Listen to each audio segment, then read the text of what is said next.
economic legacy. After decades of trickle-down economics, President Biden has written a new playbook that's growing the economy from the middle out and the bottom up. His administration has delivered the strongest recovery in the world and laid a strong foundation for years to come by investing in America, empowering workers and unions, lowering costs, and supporting small businesses. Over the last 4 years, we have made remarkable progress, and the results speak for themselves. Over 60 million jobs created, the lowest average unemployment rate of any administration in 50 years, inflation down faster than almost any other advanced economy, and incomes up almost $4,000. The list goes on. As you heard the president say, we face an inflection point. Do we continue to grow the economy from the middle out and bottom up, or do we backslide to trickle-down economics?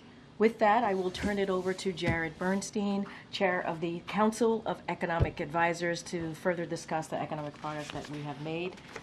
Jared? Thank you. Great to be here with you again. I want to thank my team, as always, for helping me to prepare to speak to you today. The President, as you just heard, gave a legacy speech today wherein he spoke about the strong economy that his administration is leaving to the incoming team and how we got here given what we faced when we took office. He then lays out a set of benchmarks, which I will go through with you in a minute, against which the incoming administration's economic stewardship should be judged. The speech makes clear that while the pandemic was the acute source of economic stress 4 years ago, the damage done by decades of Republican fealty to trickle-down economic policy was a long-term underlying source of economic pain for millions of Americans. The speech goes through the policy implications of that agenda, offshoring jobs with no concern for workers in their communities, anti-unionism, and disinvesting in American infrastructure, workers, industries, and contrasts that with the Biden-Harris agenda of middle-out, bottom-up growth, which implies a very different agenda, investing in workers in key industries of future growth and productivity, union power, full employment labor markets, fair taxation, and taking on corporations and lobbies like Big Pharma on behalf of the American middle class. The timing is not accidental. As Corrine said, a quote from the speech, "With the outcome of this election, we face an inflection point.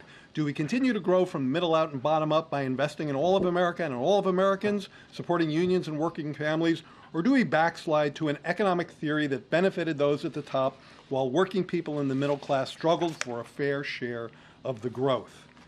The president, as his speech, at the end of his speech, the president ticked through a set of benchmarks, indicators by which the conditions of the current economy that the incoming team has inherited can be assessed and judged. 16 million jobs with a manufacturing and a construction boom. In 4 years, we'll know if that job growth and booms will continue or not. Historic lows in unemployment, record new businesses, significantly closing the racial wealth gap, more people covered by health insurance than any time in history. Our tax code is fairer. We've gone after concentrated corporate power, and in 4 years we'll know if this power goes back to big corporations or not.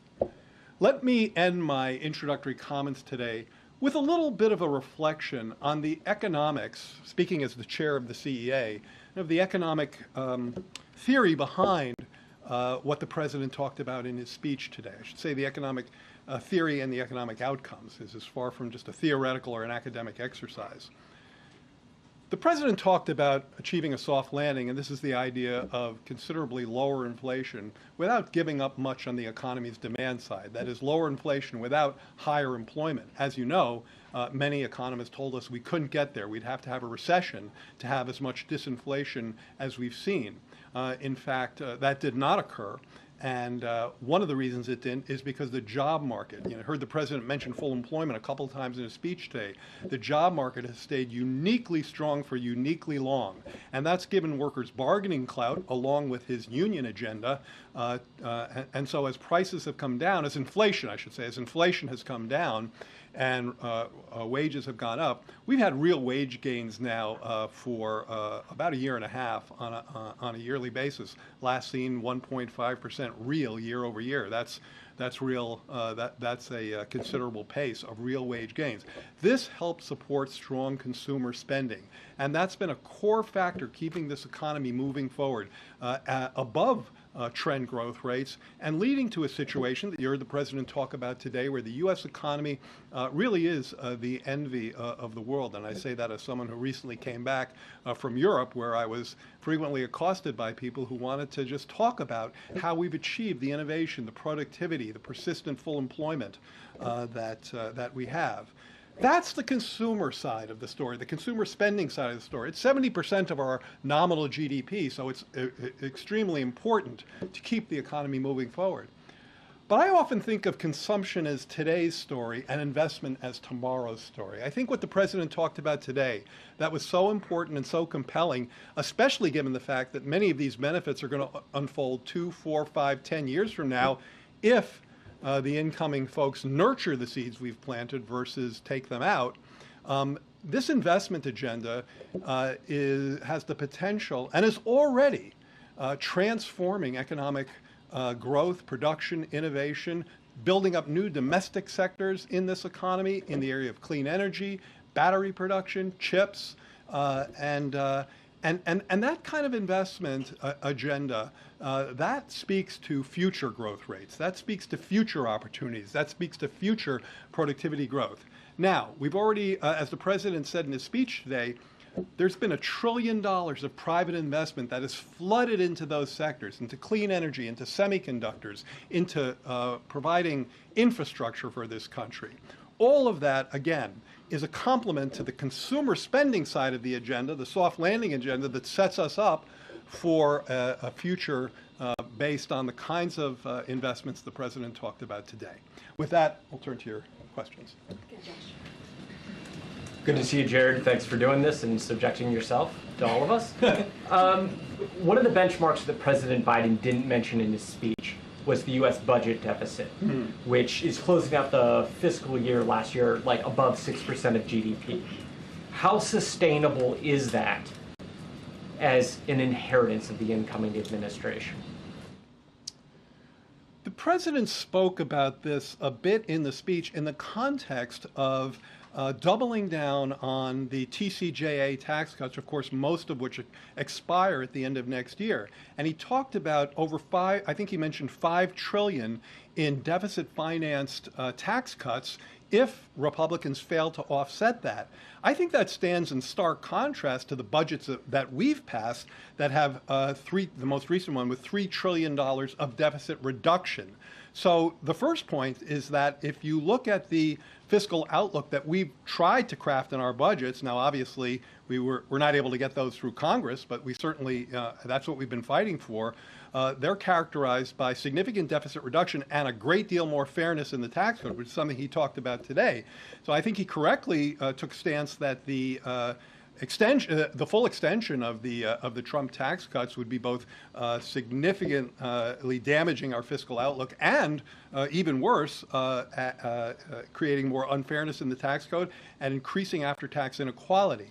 In terms of whether 6% deficits are sustainable, I think that when what you really want to see, I think it's hard and probably not that advisable to say this number is okay and that number isn't. Once you get to this level of debt to GDP, you're in trouble. Once you go over it, the markets don't really work that way. Given the extent of the debt that we face so far, we still have very successful auctions to explain what I'm talking about. But I do think that what you want to see is when you get to a full employment economy with above trend growth, you'd like to see that number coming down. So I think it's much more of a delta story. You'd like to see that number coming down, and one of the reasons you don't is because decades of trickle-down economics and Republican tax cuts have severed the linkage between strong economic growth and revenue flows to the Treasury. We've tried to correct that in our budgets, but the politics have blocked us from getting it there.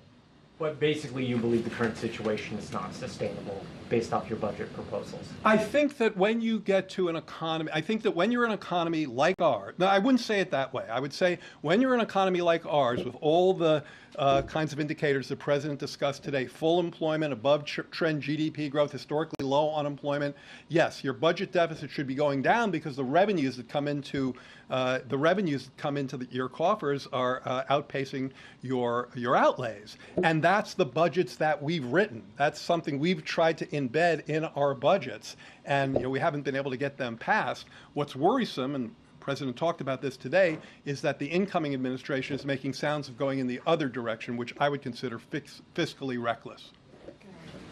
Jared, it's been a little while since I've seen you, so I want to ask you a question about the speech and the context for it. I mean, so many voters cited inflation and just their pessimism about the economy in exit interviews as we were watching the election.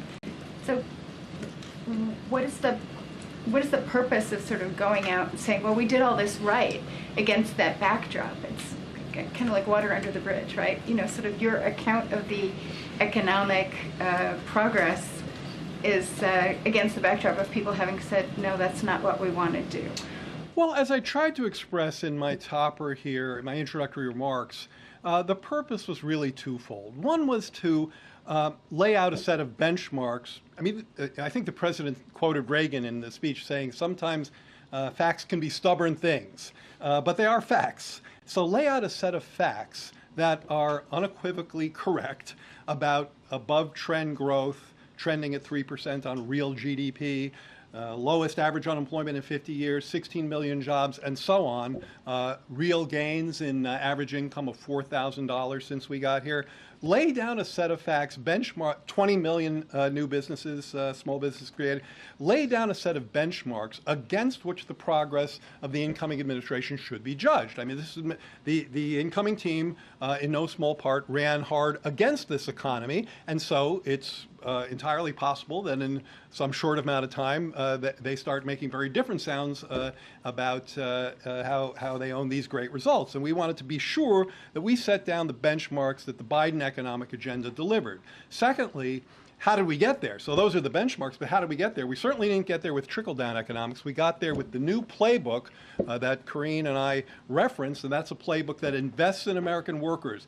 It invests in American bargaining power. It believes in union strength. It believes in fair competition. It believes in fair taxation and a more reasonable fiscal outlook.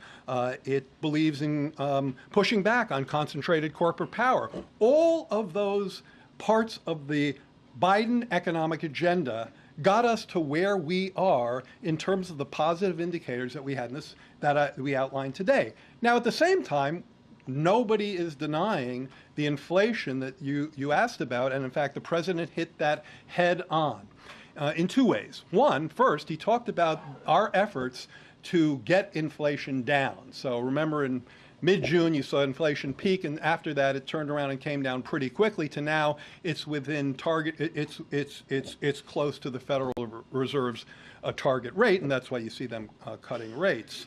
And so how did we get there? Well, we did a great deal of work on trying to unsnarl supply chains. The President talked about his release of oil from the strategic reserves, and of course, a full set of cost-cutting measures going after junk fees, health care, and so on. The incoming administration has talked about repealing measures that would directly raise costs, not to mention adding a set of sweeping tariffs that would act like a national sales tax, pushing the wrong way on inflation. So it seems to us entirely important to reference all of those developments in this case. Can I just follow up? So, given that there's this lag in the economy, like something happens and then there's a lag when you see the effect.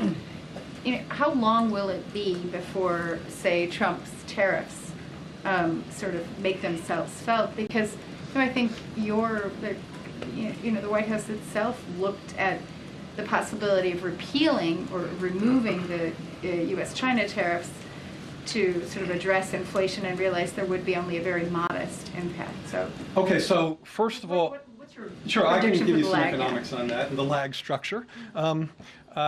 First of all, it's really important in this conversation to distinguish between targeted tariffs that are designed to protect American industry and American taxpayers' investment against unfair overcapacity trade practices of the type that China has engaged in, with sweeping tariffs of multi-digit % tariffs on everything coming in from Europe and China. Totally different worlds. The first protects American producers. The second hurts American consumers.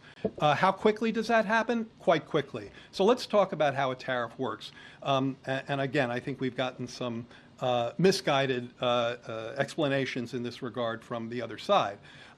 The other country doesn't, the exporting country doesn't pay the tariff. Technically, the tariff is paid by the importing company. It's paid upon customs receipt by the importer. Now, that business then typically pushes that tax or tariff forward to their consumers. And that's why studies have shown that fairly quickly, I don't want to cite a number, but I think it's months versus, I don't want to cite a time period, but I think it's more months than quarters. So pretty quickly, I think we've seen in the past. Oh, you know, it's a good example is the washing machine tariffs. That they hit very quickly. I think it was a matter of weeks or months before we saw the price effects on washing machines and on dryers, American dryers, even though they weren't tariffed. So the price effects work pretty quickly. Good, MJ. Thank you. Thanks, Chair. Hi, MJ. Hi, nice to see you.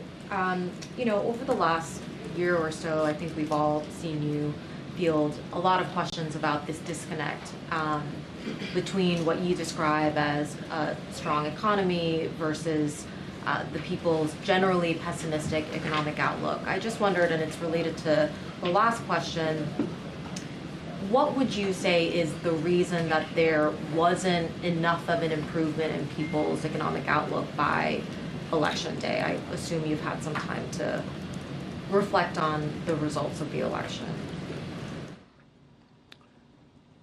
It seems clear, if you look not just at our election, but at elections and approval ratings across the globe, that not just inflation, because by the time the election came along, inflation was back down within distance of 2%. So it was back down close to the Fed's target. So not inflation, but the price level, the cumulative impact of inflation. So the fact that people could still remember what things used to cost, that was a force that really whacked incumbents in every I think virtually every election we've seen across the globe. So that was a very powerful force. Now look, from our perspective, we needed to do two things. We needed to get inflation down, because you'll never get people will never be able to acclimate to the higher price level unless inflation comes back down to around 2%. And that was behind our work on unsnarling supply chains, which became very important in this space.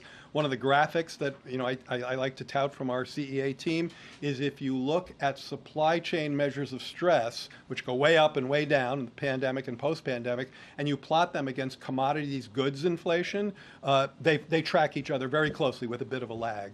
And so getting inflation back down to target was very much an important part of agenda. But that just means prices are rising more slowly. It doesn't mean they're falling. And in fact, to have a broad decline in the price level, you would need a deep recession that nobody wants. So what you need to happen is for incomes to catch up. Now, those dynamics were happening. They were occurring.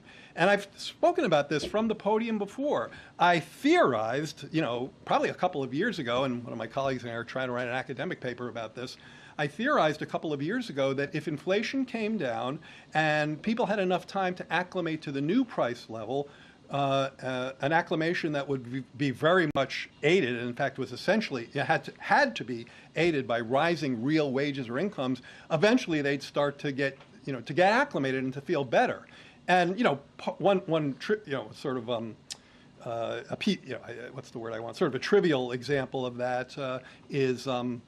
When I started driving, gas was 60 cents a gallon. But I don't walk around annoyed that gas isn't 60 cents a gallon because, well, prices have gone up, incomes have gone up more. That's where we are. Inflation is back down. The price level remains too high from the perspective of consumers and voters. And that's partly, big part of the answer to your question. I sense you want to say something else. This long memory that people have Yes. on price levels. I mean, do you feel like you, the president's economic team, the president himself, could have done anything differently over the last few years to better address that, better, sort of meet people where they are? I mean, you've known that that is where people's heads have been at for a while. You know, the question of could you have done something different and better, I always feel like, sure, you could always, nobody's perfect, and you can always improve on what you did. But on the issues I'm talking to you about, we were one of the first folks to be talking about this, to be understanding the difference between inflation and price levels from people's perspective. I mean, I don't know if you remember, but I brought this to our senior staff one day. You know, I brought this, well, I think it might have been the only time I did this. I brought a handout to our senior staff and said, let me talk to you about the difference between inflation and the price level and how people feel about that. And, you know, economics doesn't think that much about the price level. It thinks a lot about inflation. And, you know, not at all a critique of the mandate of the Fed. That's the congressional mandate and the one they follow. But it's full employment and stable inflation. So, and you'll hear Chair Powell talk about that I recognize the price level is a stress to people, but my job is to get inflation down. So it's something we've been on for a long time, and it's behind the cost-cutting work that we tried to do here. We cut costs in healthcare. The president talked today about junk fees. You saw the energy results from the SPRO release and so on. We tried to get a lot more competition going in the grocery sector, where there's definitely not enough competition, leading to pretty high markups and profit levels that we've talked about and used the bully pulpit to convey our concern about. But, you know, we live in a capitalist economy, and so prices are generally determined by private markets.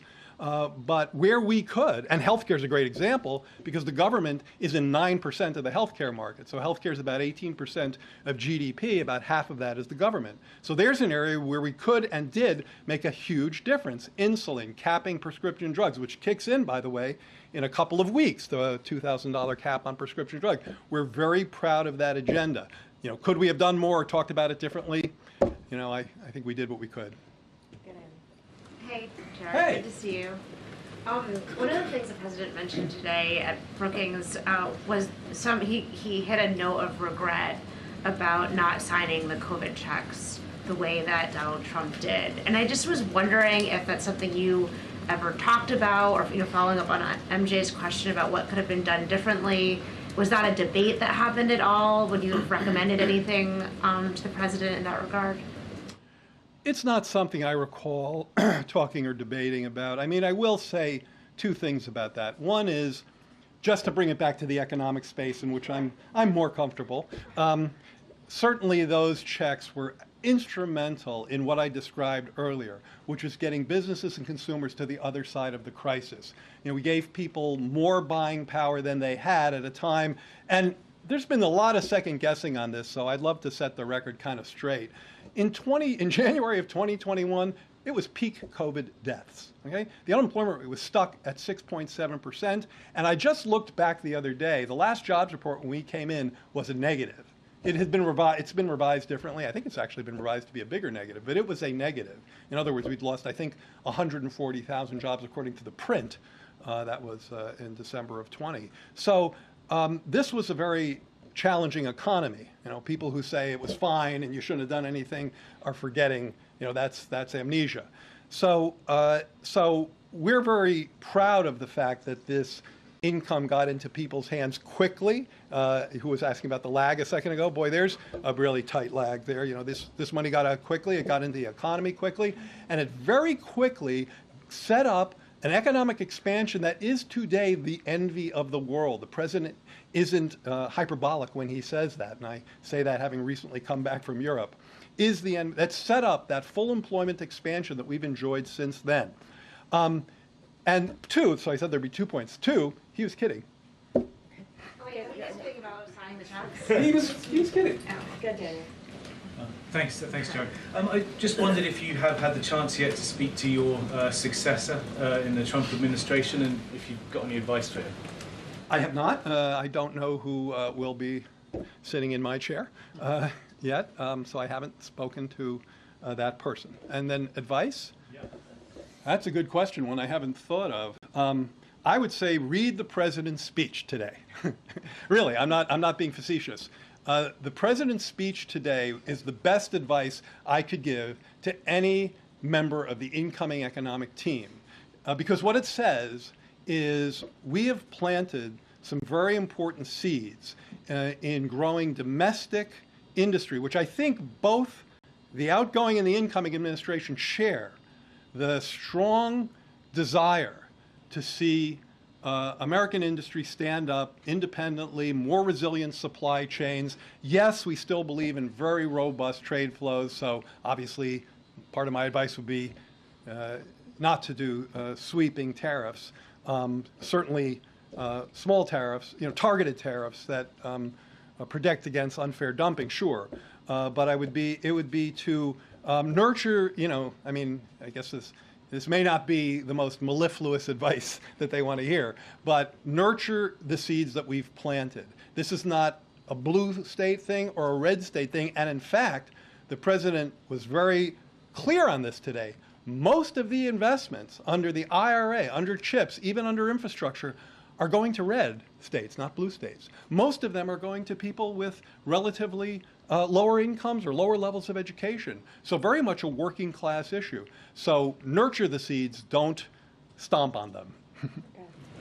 Is there anything that you have seen or heard from the incoming administration's economic plans that you like? Or that could be in line with what you have? I've heard certainly commentary about getting on a more fiscally sustainable path. So thinking about Josh's question a moment ago. What I can't put together is how you get there from here, well, not from here, how you get there from what I believe to be their fiscal agenda. And in fact, there have been many scorekeepers across town who have been scoring the cost of not just extending fully the TCJA tax cuts, but going further, tax cuts for overtime, tax cuts for Social Security, tax cuts for tips. And so if you tout that all up by one study, there was an upper bound of north of 10 trillion in terms of adding to the deficit and the debt. So I like some of the sound I'm hearing about getting on a more sustainable fiscal path, but then I'm hearing a policy agenda that goes the wrong way on that. Just to follow up, you said that most of these projects are in red states. Certainly your administration didn't get a whole lot of political benefit from that, but I'm wondering, why is that? Is it because it's easier, there's less red tape, there's less regulations in red states, you can get projects up and going faster than in blue states? No, it's not so much that. It's more that that these projects were targeted to communities that had been historically left behind. This president believes, and I think he probably shares this belief with the incoming president to some extent. This president believes that while there are absolutely positive attributes to globalization, the idea that globalization didn't leave behind American communities and didn't hurt anybody and uplifted everybody is clearly wrong and even bereft. I mean, to blithely say, here's another trade deal, everybody's going to love it and be fine, is just denying the impact of the China shock and the hollowing out that happened to the very communities we're talking about. So these plans were designed in part to disproportionately send their investments to communities that had been hollowed out and left behind. Energy communities, communities where anchor factories were lost, and that's behind where those investments have flowed. But a lot of battleground states were deindustrialized and left behind. Well, put projects in there. Why red states is what I'm asking. No, go to investment.gov and you'll see that there are lots of projects there too. So it's not that 90% were in red and 10 were in blue. I don't know what the division is, but I think it's probably fairly close. It's that a lot more were, when the president talked about this today, he framed it as like this may not, some may look at this and say this is not my greatest political move. That's not where he's coming from. When he said, I'm president for all Americans, he meant it and he over-delivered. Yeah. Hey, Jared, thanks for doing this. I have a question sort of about legacy. Biden billed the speech this afternoon as about an economic playbook, something that is successful and should be replicated. But it didn't have a lot of electoral success, and it didn't, in the minds of voters, as other folks have said, they don't see it as a success for them. I just wonder what gives you or what gives the president confidence that this should be or would be replicated? So here you have to, it's a totally fair question. Here you really have to get under the hood, and I've done this. If you ask people what they think about paying $35 for insulin versus $400 a month? It's not going to surprise you that that polls somewhere between 80 and 150%. I'm making the second number up, but it polls north of 80%. If you ask people how they feel about an infrastructure project that restored a bridge in their area, again, you'll get approval numbers in the high 70s and high 80s. If you ask people, and now I'm talking about Democrats and Republicans, how you feel about this new computer fab that's going, microprocessor chip fab that's going up in your town, in your area, that's going to provide thousands of jobs building these fabs, which are 3 football fields long, and lots of jobs staffing them, jobs that the president today said can pay up to $100,000 for a non-college educated person. Not only are they going to say, yes, we like that, but a number of Republicans, I think a double-digit number of Republicans, have sent notes to the incoming administration saying, don't repeal that stuff. So part one, get under the hood and look at how people feel about many of the actions that the president talked about today. Part two, which I'm not denying the premise of your question at all, it gets back to inflation. And I probably haven't said enough about that today. I talked to MJ and others about the difference between the price level and how, if you remember what things cost, that really sticks in the craw of many in the electorate, not just here, but globally. This inflation was a global inflation, so let's not forget that. In fact, cumulatively, we have good scatter plots on this in our forthcoming economic report of the president. This inflation cumulatively was about the same in the U.S. as it was in Europe and G7 countries. Where we stand out from the pack is not in cumulative inflation, it's in growth, it's in productivity, it's in innovation, it's in job creation. And so that's an important part of the puzzle too. Thank you for being here, Jared. I just want to ask you, a lot of this has been sort of reactive to the new administration that's coming in. The president-elect posted in the course of the last hour, as we've been gathering, that any company or person investing $1 billion or more into the country will receive fully expedited approvals and permits, including environmental approvals. Is there any consequence to something like that? Maybe this is a question that's more about the environment more broadly, but economically, is there any reason why this should be something that's reconsidered against tough scrutiny?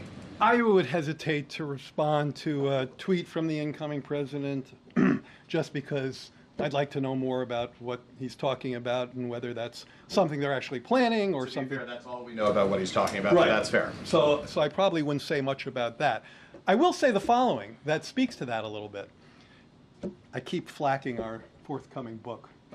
So in the economic report of the president, out in a few weeks, one of the chapters in that, it's not like we make any money. It's just point and click. So it's this is just intellectual sharing. We've had tremendous foreign direct investment, and yes, we've definitely tried to make clean the brush out. So there's help diminish the burden from permitting and things like that. And there's more to do in that space. And I think there are members of Congress. That is, I believe, a bipartisan issue that we could be working on. So if the Trump team is serious about trying to clear some of that brush, sure. But one thing I hear too often from him and them is, without regard for any impacts of some of the guardrails that are there for a reason. So that's why you shouldn't really just respond to a tweet. You need to look at what's the impact of taking down guardrails that are embedded in that tweet, but not realized, not recognized.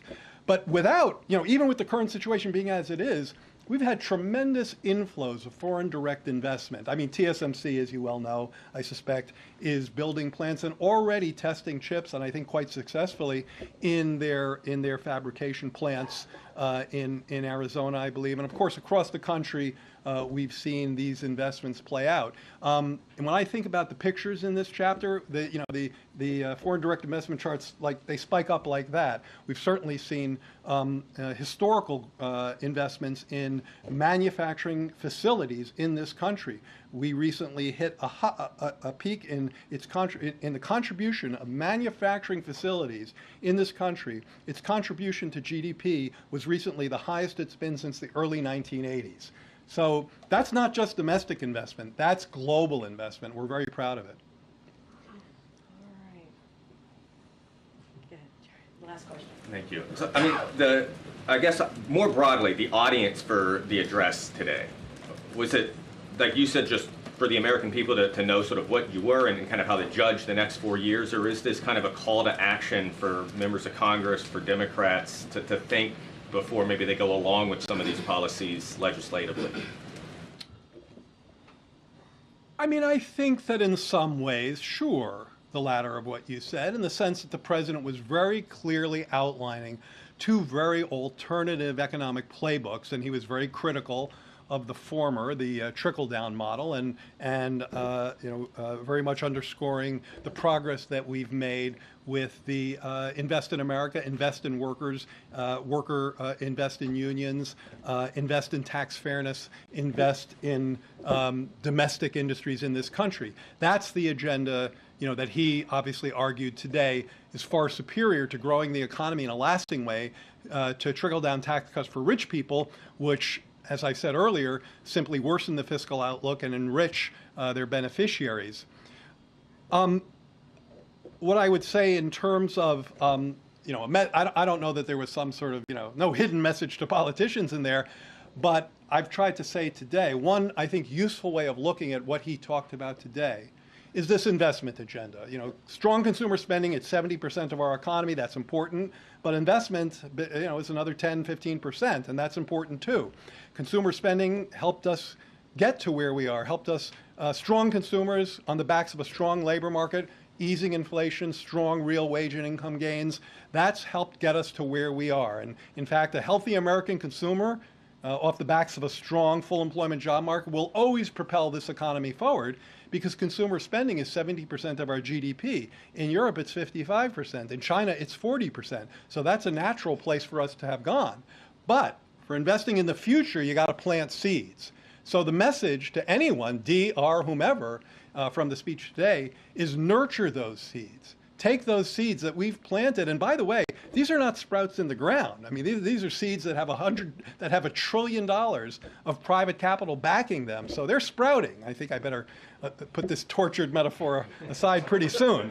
But those sprouts need to be nurtured, and I don't care if you have a D or an R next to your name. You need to roll up your sleeves and start nurturing. Nurturing. All right. Thank you so much, Chair. Appreciate it. We'll be nurturing. I'll bet you those will. Seeds. All good? All right. Thank you so much, Jared. Appreciate it. We'll take signed copies. That's right. All right. Just have two more things to share with all of you at the top, and then we'll continue. So today, following the G7's June agreement and the President's October commitment, the United States has dispersed $20 billion to a new World Bank fund that will provide economic support for Ukraine. The U.S. and G7 loans will be paid back by the interest earned from Russia's immobilized sovereign assets, increasingly putting the cost of the war on Russia, not on U.S. taxpayers. After Russia's brutal invasion of Ukraine, the G7 made a commitment that Russian sovereign assets in our jurisdictions will remain immobilized until Russia ends its aggression and pays for the damages it has caused Ukraine. The United States and G7 are now making good on that commitment. Together, we will leverage income earned from frozen Russian sovereign assets to provide a total of $50 billion of extraordinary revenue acceleration ERA loans to Ukraine. This will lend vital support to the people of Ukraine as they defend their country, and it also makes clear aggressors and tyrants will be responsible for the damage they cause. And finally, tomorrow, the President and the First Lady will host the first ever White House conference on women's health research. The conference will bring together business philanthropic leaders, academic researchers, advocates, investors, and administration officials to discuss the President and First Lady's historic leadership to advance women's health research. President Biden and First Lady Jill Biden created the White House Initiative on Women's Health Research to fundamentally change how our nation approaches and funds women's health research. The reality is, despite making up more than half the population, women have historically been understudied and underrepresented in health research. To help close these gaps, President Biden called on Congress to make a transformative investment of $12 billion in new funding for women's health research in his 2024 State of the Union. He also signed an executive order to advance women's health research and innovative directing, the most comprehensive set of executive actions ever taken to expand and improve research on women's health. Since its launch in November of 2023, we're proud that the initiative has galvanized nearly $1 billion in funding to close gaps in research. And tomorrow you will hear directly from the President, you'll hear directly from the First Lady, who are going to discuss this progress and the work that still remains. And stay tuned for more. With that, Josh, as always, it's good to see you. Good to see you. Given the killing of the United Healthcare executive, what would you say to Americans who might sympathize with Luigi Mangioni's purported manifesto indicating that insurance companies ultimately care more about their profits than the health of their customers? So let me is that premise is that premise accurate in any way? So let me just say at the top, offer up certainly our condolences to the victims and his loved ones. We are certainly tracking the latest regarding this deadly shooting. As you all know, local enforcement is leading the investigation, and the FBI certainly is supporting. So we will know more as they complete their work, and we're going to give them the space to do just that. And we are grateful to law enforcement for apprehending the suspect, and we stand ready to provide further support if needed. And so while we're certainly not going to comment on the investigation, we condemn violence in the strongest term. And so I'm just going to be really careful here and not comment on this case as we do normally. It's not, it's our usual step forward as we talk about these types of situations. Obviously, this is horrific. Violence to combat any sort of corporate greed is unacceptable. And so that is as far as I'm going to go. I'm going to let the investigation move forward, and I'm not going to speak to any manifestos or anything that is coming out to this. Let me follow. This administration has made price gouging a priority. It's talked about junk fees. The president just outlined part of this in his economic speech. Are Americans treated fairly by their insurance companies? Look, I think what I want to be careful, because this is indeed connected to this case, connected to this ongoing investigation. I do want to be mindful on what I say from here, and I'm going to let this open investigation continue and let the law enforcement do their job. I think it's important that we give them the space to do that, and I don't want to speak to what has been said by this particular individual. Obviously, we are going to continue to condemn any form of violence that is unacceptable, and so that is as far as I can go from here, given that this is an ongoing investigation, and speaking to it would not be the right thing to do right now from this podium.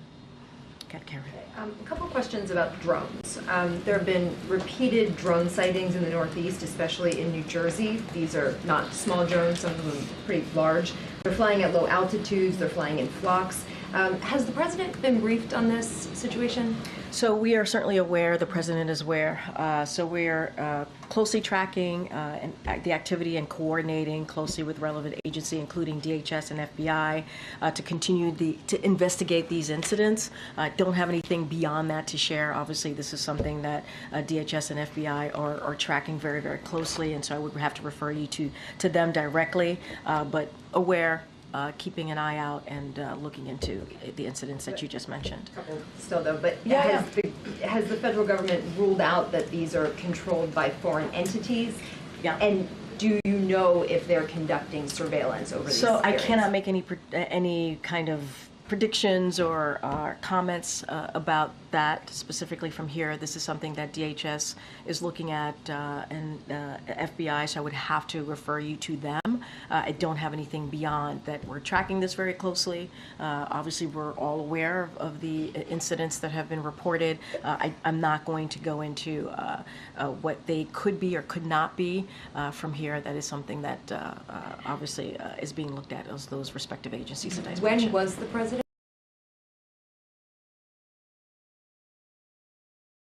briefed on this? I don't have a timeline, but he certainly has been made aware of this. And and the New Jersey,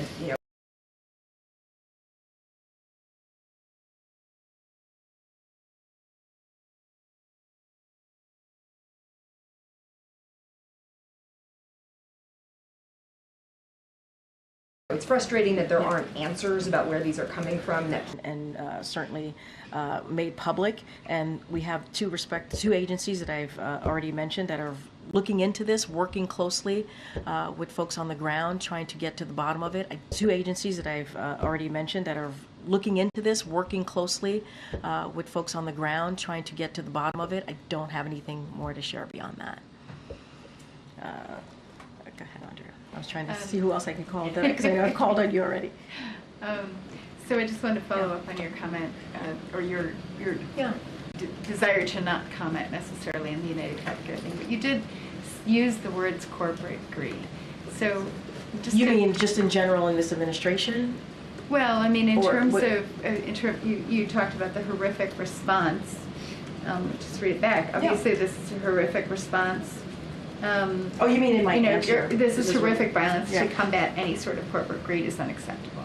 Yeah. So, I mean, are you saying that you buy the argument that this violence was specifically targeted at some sort of corporate greed by United Healthcare? What I'm saying is that anything, right? Any type of violence on whatever it is, right? Whether it's political violence or any kind of violence, we are going to continue to say it is unacceptable.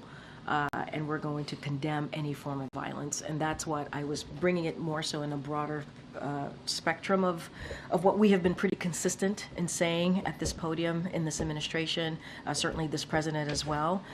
Any form of violence, whether what it is, we are going to certainly condemn it. And then just to switch gears, the president today during his remarks at Brookings talked about leaving office but not going away and continuing to work on polarization and division issues.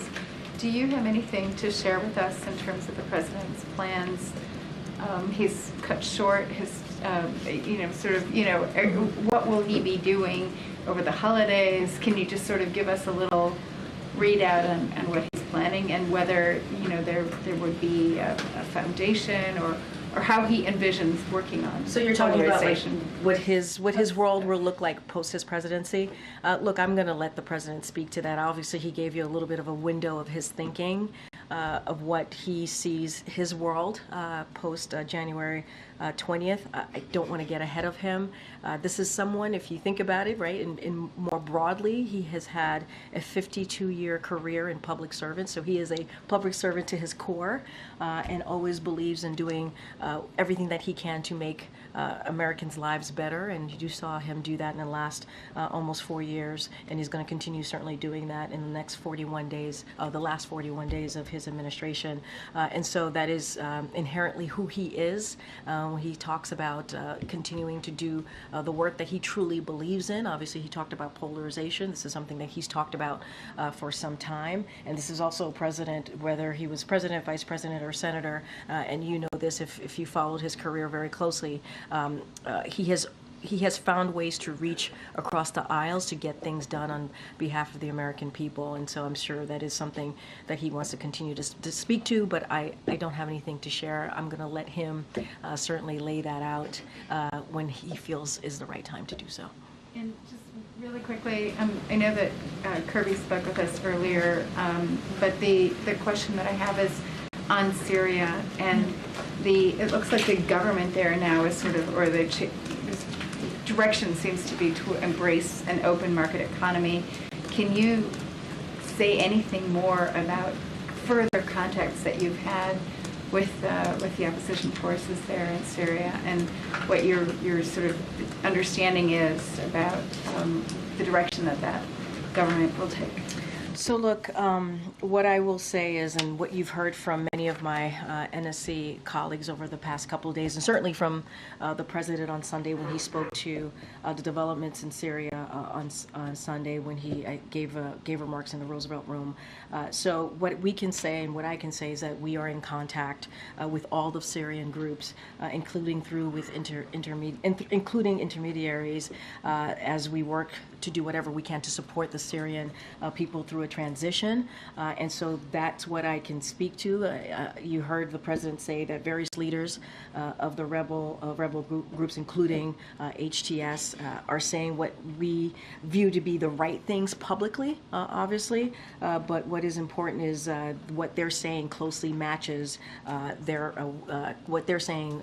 Their actions closely match their words, and that's what needs to be seen. But I'm not going to go beyond that at this time. But certainly, we are in touch with Syrian groups.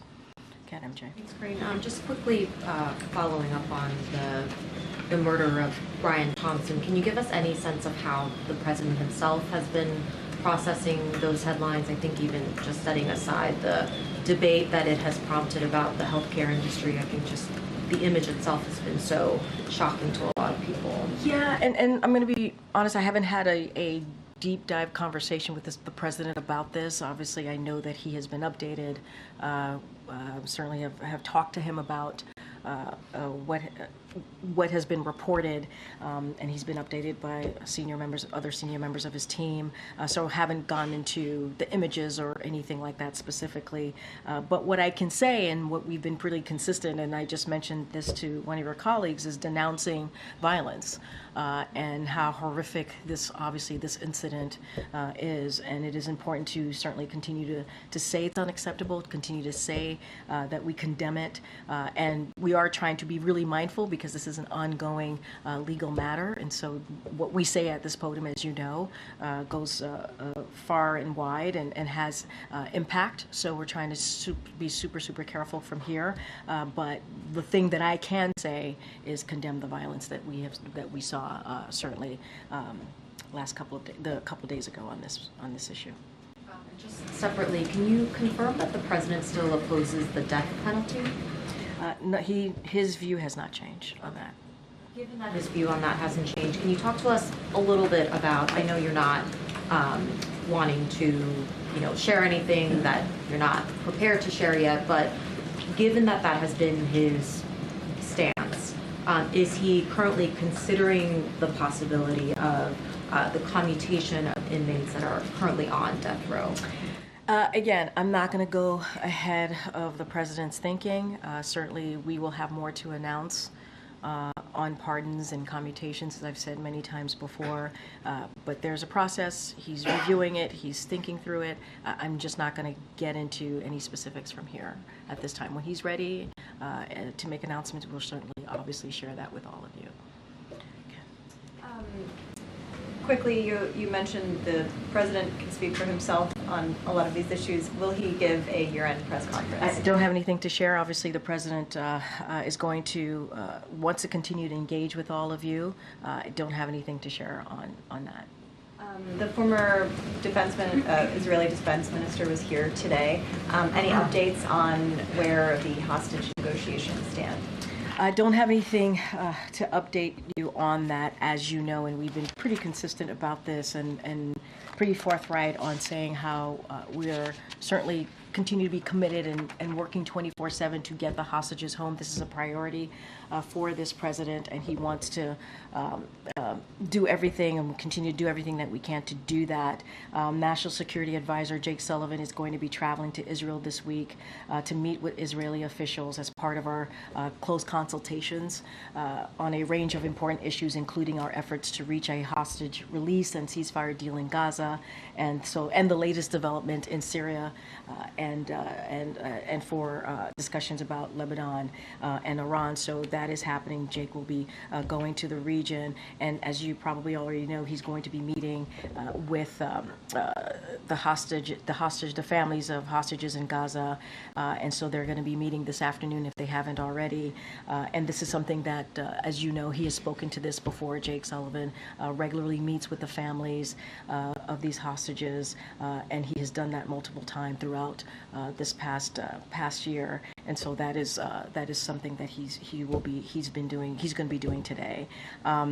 And so we have been really clear. This president has been really focused on his commitment on bringing Americans who have been wrongfully detained, held hostage. I think we have brought home over 75 Americans who are unjustly detained around the world. And so that commitment continues.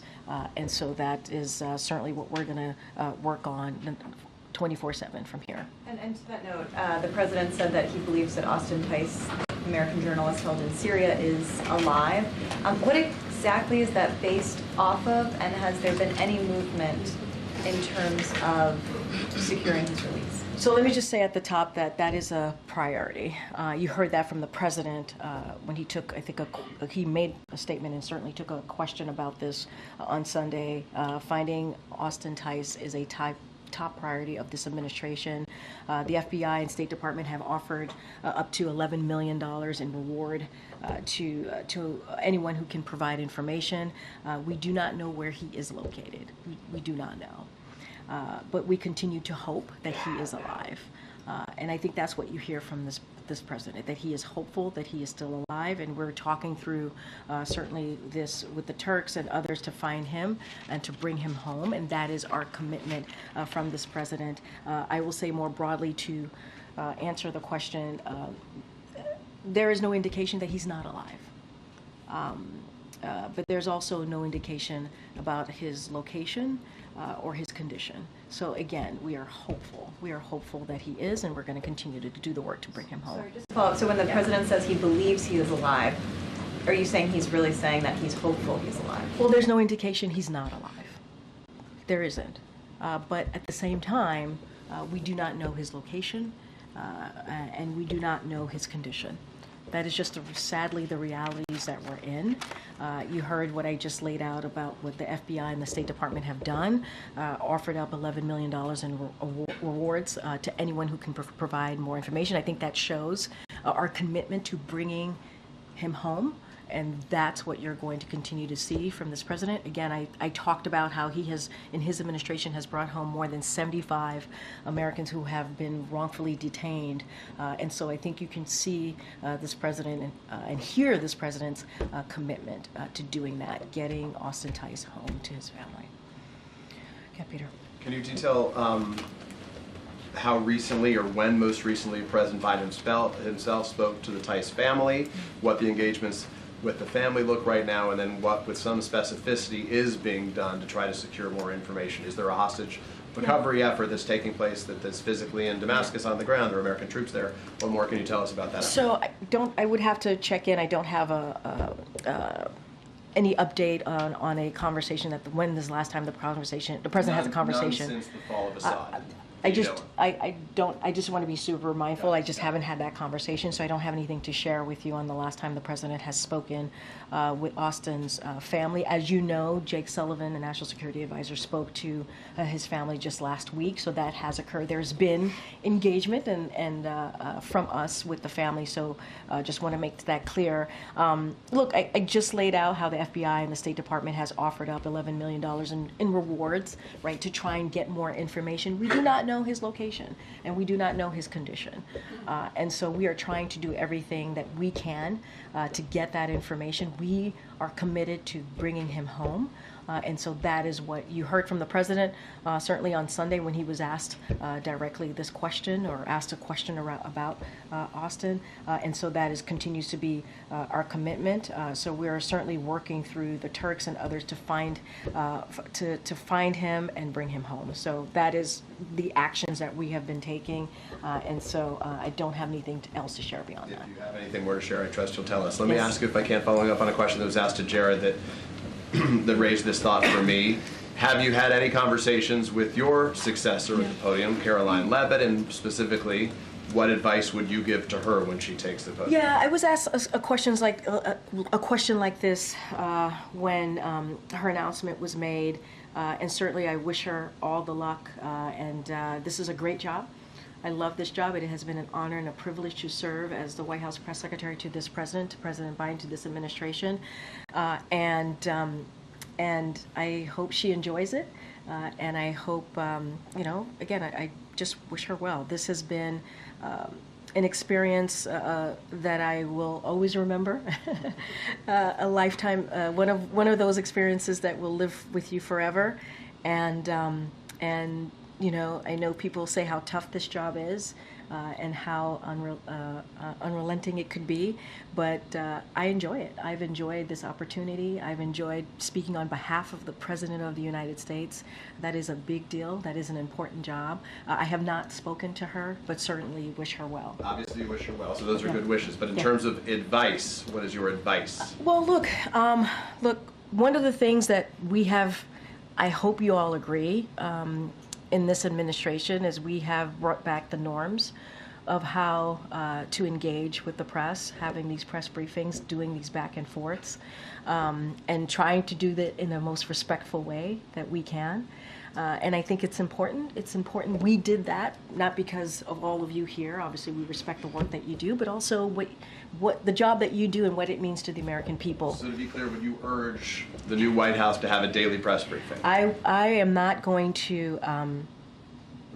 No. I think they have to decide for themselves how they want to move forward with a Trump administration. That is for them to decide. What I can say is bring back the norms I think, we believe, not even I think, the President believed was incredibly important to do. Having this back and forth with all of you, we believe was important to do on behalf of the American people. Being able to have the freedom of the press, right, and respecting the freedom of the press is indeed very much part of our democracy. We call you all the fourth estate, right? That is incredibly important to have that be part of this administration, the job that you do, reporting on what we're doing, even when we disagree with all of you. Not all of you, with some of you. I would say all of you, a blanket, all of you. But even when we disagree, just generally, right? Even when we disagree, we believe it's important to have that back and forth, and it's healthy. It is part of our democracy, and we want to continue to respect, certainly could continue to respect that. I'm not, it is up to them. I'm not sitting behind the resolute desk, and that is for that person to decide, the next person to decide how they're going to move forward. Okay. Yeah, two quick ones. One on the U.S. steel matter. Can you give us an update on the timeline, and is the President committed to making a decision one way or the other before he leaves office, or is there a possibility he'll let his successor make a decision? I don't have any update for you on that. I don't have an update. Next one, same question, TikTok. What about TikTok? Is the President committed to making a determination? Do I like TikTok? On TikTok before he leaves office, or is that something he might leave to? So look, so I'm going to refer you to the Department of Justice, who has put out a statement on this, and the court's finding that, and I quote, the government has offered persuasive evidence demonstrating that the act is narrowly tailored to protect national security and, another quote here, to counter a well-substantiated national security threat.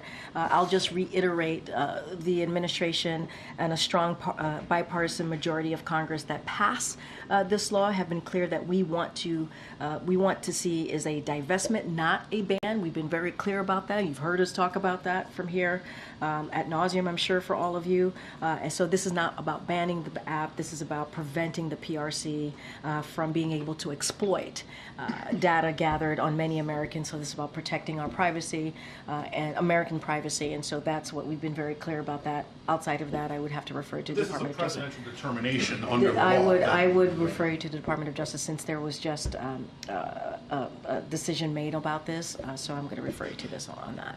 Okay. Thank you. Two questions, one in Brazil, one Haiti. Haiti, do you have a reaction to the massacre that recently happened? 180 people were killed. So we are horrified by the reporting that nearly 200 people in Haiti were needlessly massacred, as you just stated, by self-serving criminal gang members. And so we strongly condemn this vicious and criminal act. And we call upon all of the international community to immediately stand with the people of Haiti and provide assistance to the Kenyan-led multinational security support mission. But it is incredibly sad to us what we been reported, and it's horrific. I mean, these are people who were needlessly massacred, again, by self-serving criminal gang members, and it is certainly disheartening to hear. And on Brazil, President Biden met with President Lula of Brazil last month. Today, President Lula was undergoing surgery. Has the president been following this?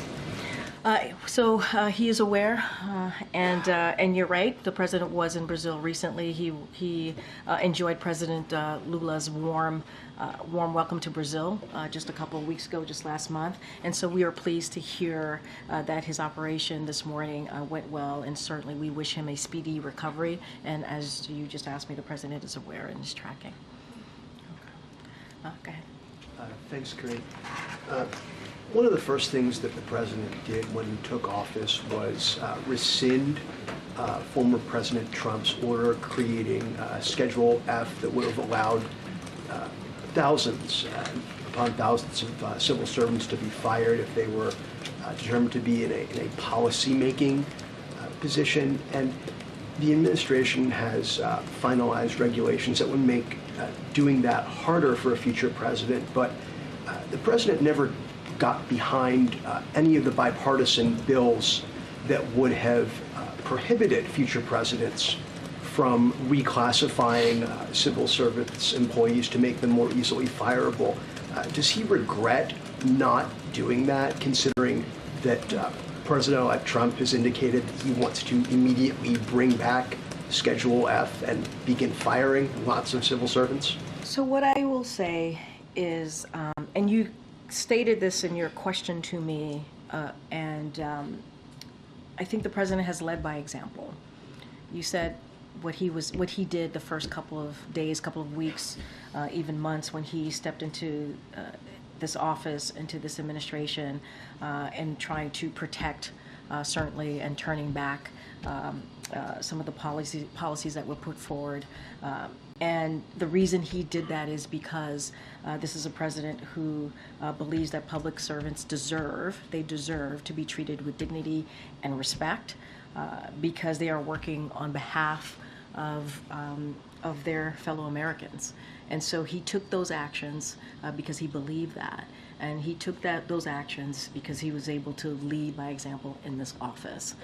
And so I'm not going to get into what the next administration is going to do or not do, but what I can say is really very much into how you led into your question to me is that he respects public servants, and he certainly has led by example. But the president, he had a Democratic trifecta when he came into office, and yet he did not put any of his political capital into getting Congress to include in any of the must-pass bills legislation that would have prohibited future presidents from doing what Donald Trump has vowed to do. Yeah. And the regulations that the administration has finalized can be undone. They can be unwound, and all of what happened, of what the administration did, can be for naught. Why did the president not, if he respects civil servants so much, did he not put any political capital into safeguarding their status in legislation? So first, Andrew, I'm not going to litigate each policy, each legislation. I'm just not going to do that from here. And so that is something that I'm not going to get into. What I will say is the president took action. You said it in your question. He took action to undo some of the policies that were put forward by the last administration that harmed these public servants that were working very hard to do the work on behalf of the American people. And he did lead by example. He did. He took steps, and he did that because he believes in respecting and showing some dignity to those workers. And he undid a lot of the harm that was caused, policies, obviously, to these public servants. And I think that is showing leadership. That is showing how you can take action to do the right thing. And so I would obviously take a little offense to your question, but I'm not going to litigate each legislation. You said it yourself in asking me this question, original question. The president did take action. He did lead by example, and I think that's important here. I'm going to take one last question. Go ahead. Thanks, Reed. Just quickly, has the president been briefed on the fires out in California? Is the White House in touch with officials? He certainly has been kept up to date to the fires in Malibu, California, more specifically. So we are certainly praying for communities out west that have been, in fact, impacted by the wildfires, and administration officials, as we normally are in close touch with local and state officials on the ground, their counterparts. And FEMA has issued a fire management assistant grant to help reimburse California for firefighting cost. And so we are obviously always grateful to the brave firefighters who go out there and put their lives on the line to protect people and save lives. And so we stand ready, as we normally do, stand ready to provide any further support. And so we certainly, as we do at all times when we see this type of extreme weather that's created this type of havoc, that communities on the ground, folks on the ground, need to certainly pay close attention to what's being said to them, evacuate if needed, and we want them to be safe and to stay safe. All right. Thanks, everybody. We'll see you. Thanks, everybody.